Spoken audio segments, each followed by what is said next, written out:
All right guys, on today's episode of Boost It, we have the Ppe Turn-Out Tip for the L5Ps and Lml Duramaxes.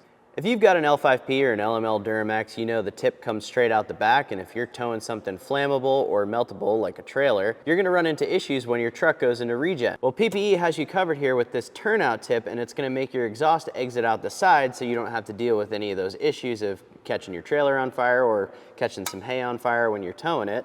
We've got these with a polished tip or a black tip, and it comes with everything you need to install this thing. If you have any other questions, make sure to give us a call. We have sales techs on the phone from 6 a.m. to 6 p.m. Monday through Friday, Pacific Standard Time. Or if you can't get us on the phone, shoot us an email or chats on the site. We're here to give you the best tech support in the industry. Thanks for watching. See you in the next one.